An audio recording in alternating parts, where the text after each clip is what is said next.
Dari informasi yang dia dengar sebelumnya, hari ini merupakan awal dari pertemuan besar 4 pavilion. Selain itu, hal yang paling menggembirakan Xiaoyan adalah bahwa orang-orang dari keempat pavilion telah tiba, yang berarti Peng Junje seharusnya juga datang.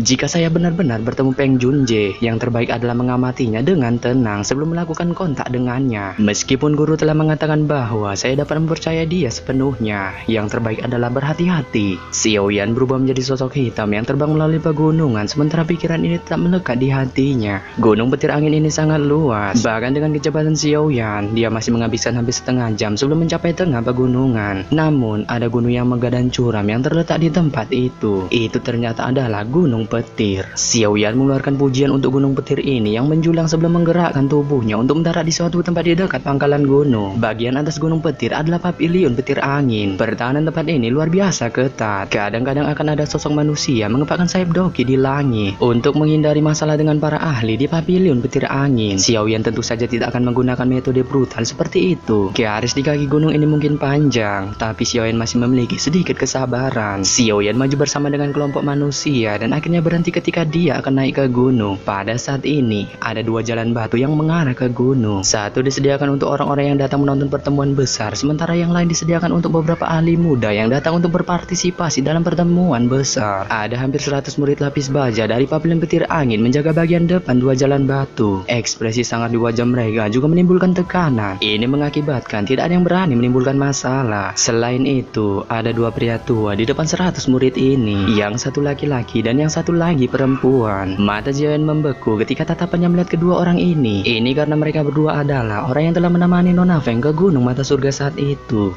Kekuatan kedua orang ini cukup mengesankan. Saya bertanya-tanya apakah saya akan dapat melewati pemeriksaan mereka setelah mengubah penampilan saya. Xiaoyan sedikit mengerutkan kening saat dia bergumam. Tidak terduga bahwa peserta kompetisi kali ini diperiksa oleh Penatua Huo dan Penatua Mu dari Pavilion Timur. Kedua orang ini memegang posisi yang cukup tinggi dalam Pavilion Petir Angin. Pilihan Pavilion Petir Angin selalu keras. Setelah melihat mereka hari ini, mereka memenuhi reputasi mereka. Untungnya, saya hanya di sini untuk menonton dan tidak perlu melewati pemeriksaan mereka. Sekelompok orang di depan Xiaoyan berbicara dengan lembut saat dia mengerutkan kening. Hati Xiaoyan terkejut ketika dia mendengar cerita sekelompok orang ini. Tampaknya tidak semua orang harus diperiksa oleh kedua orang ini. Aku pikir semua orang menyadari aturan pavilion petir anginku. Siapapun yang join dalam pertemuan besar harus terlebih dahulu mencapai kekuatan bintang 3 dohuang atau lebih tinggi. Kedua, ia harus berusia kurang dari 30 tahun. Ketiga, orang ini harus diperiksa terlebih dahulu. Hanya dengan memenuhi ketiga persyaratan ini, seseorang akan memiliki kemampuan untuk join dalam pertemuan besar ini. Tentu saja, jika kalian hanya di sini untuk menonton dan bersenang-senang, kalian bisa memanjat gunung menggunakan jalan batu kiri. Penatua Hu berpakaian merah menjelaskan, sementara semua orang terlibat dalam percakapan pribadi. Keributan besar muncul ketika kata-kata Penatua Huo terdengar. Sebagian besar orang memilih jalan di sebelah kiri karena persyaratan ketat seperti itu. Xiaoyan merasa ragu sejenak sebelum mengikuti aliran manusia ke jalan batu kiri. Tujuannya hanya untuk menemukan Peng Junje. Dia tidak tertarik untuk baku hantam di dalam pavilion petir angin. Sementara kebanyakan orang memanjat jalan batu di sisi kiri, ada juga beberapa orang muda yang merasa bahwa mereka cukup kuat berniat untuk mencoba jalan yang benar. Namun, mereka semua tersingkir oleh Penatua Huo dan Penatua Mu tanpa terkecuali. Penatua Huo dan Penatua Mu bahkan tidak mengangkat mata mereka ketika mereka melawan orang-orang tulul ini. Xiaoyan di samping juga tertawa di dalam hatinya ketika dia melihat ini. Setelah itu, dia meningkatkan kecepatan dan melangkah ke jalan batu di sebelah kiri. Tunggu, kaki Xiaoyan baru saja menginjak jalan batu ketika Penatua Hu di samping tiba-tiba menoleh sebelum Xiaoyan bahkan bisa memanjat. Penatua Hu mengerutkan kening saat dia memandang Xiaoyan. Bogeman di bawah lengan Xiaoyan diperketat ketika dia mendengar teriakan ini. Dia perlahan memutar kepalanya dan menatap Penatua Hu. Mata Penatua Hu perlahan-lahan melihat wajah Xiaoyan sebelum dengan lembut berkata, "Kamu sepertinya telah mencapai kemampuan untuk join dalam kompetisi ini. Mengapa kamu tidak mencobanya?" Saya tidak tertarik dengan baku hantam ini. Alasan saya datang ke sini adalah untuk mencari seseorang, ucap Xiaoyan dengan suara serak. Setelah mengucapkan kata-kata ini, dia mengabaikan Penatua Huo berbalik dan naik ke puncak gunung. Xiaoyan menghentikan kakinya saat dia melihat pemandangan ini dan pikirannya langsung tenggelam. Pavilion petir angin ini benar-benar tahu bagaimana memilih tempat. Xiaoyan memuji mereka di dalam hatinya. Kakinya baru saja bergerak ketika teriakan derek yang jelas tiba-tiba bergema. Semua orang segera melihat ke atas untuk melihat bangau yang indah dan berwarna-warni mengepakkan sayapnya saat terbang dari dasar gunung sampai ke puncak.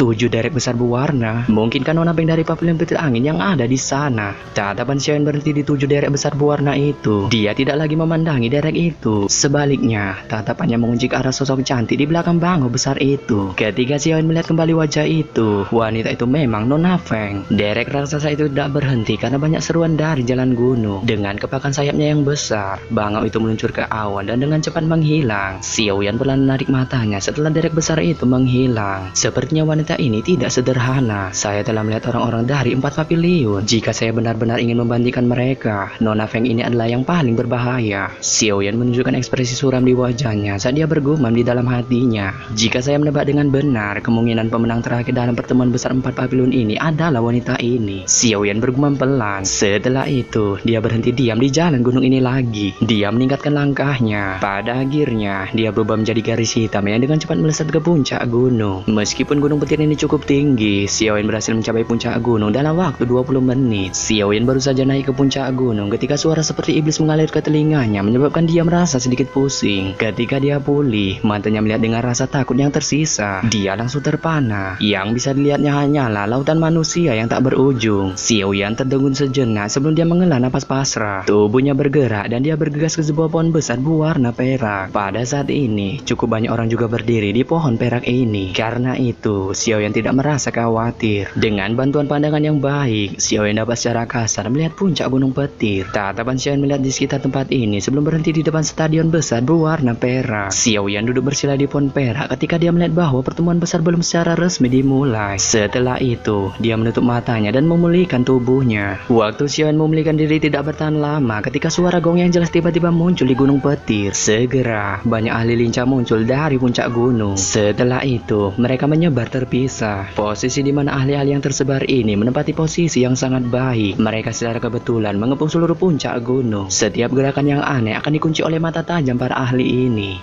Para murid pavilion petir angin memang terlatih dengan baik. Mata Xiaoyan perlahan terbuka ketika suara gong muncul. Dia secara acak melirik posisi yang ditempati para ahli ini saat dia berbicara di dalam hatinya.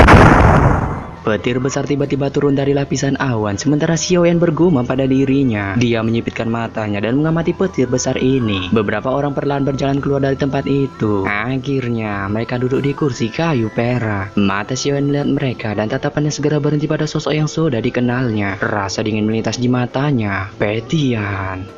Ini sebenarnya 4 kepala pavilion petir angin.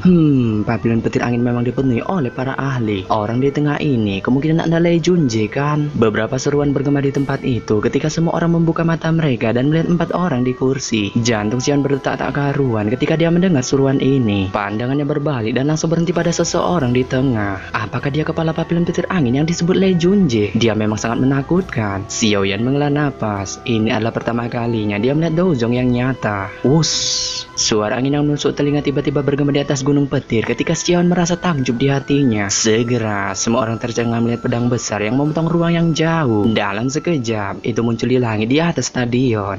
Jian Junjie, kamu adalah yang tercepat untuk tiba saat ini. Lei Junjie berjubah perak berdiri ketika dia melihat pedang besar di langit. Setelah itu, tawanya terdengar di atas gunung petir seperti sambaran petir. Pedang besar itu bergetar dan berubah menjadi titik cahaya yang tak terhitung jumlahnya saat runtuh. Segera, 2 sosok manusia perlahan turun dari langit dan mendarat di kursi. Kedua sosok itu terdiri dari seorang pria tua dan seorang pria muda. Xiaoyan akrab dengan pria muda ini. Dia adalah Tangyin dari pavilion 10.000 pedang.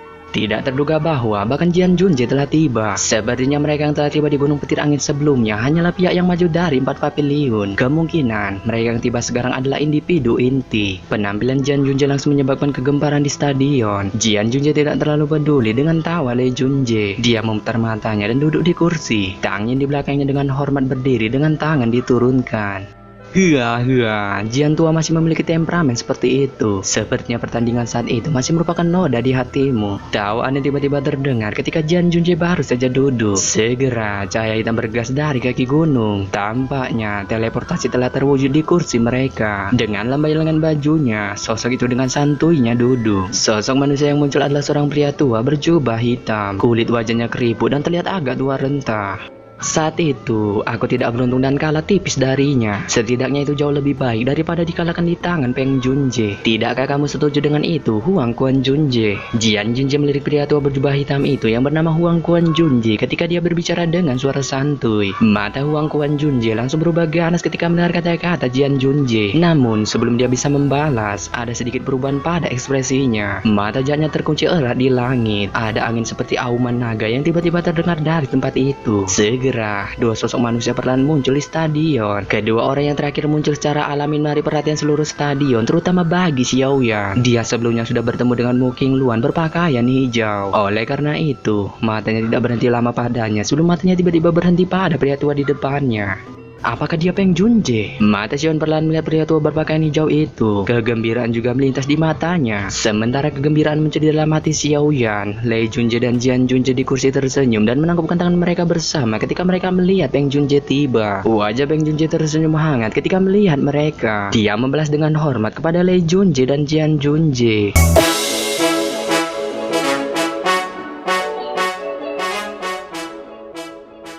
Oke, sampai di sini saja saya menyampaikan cerita Donghua BTTH. Akhir kata, saya ucapkan bye.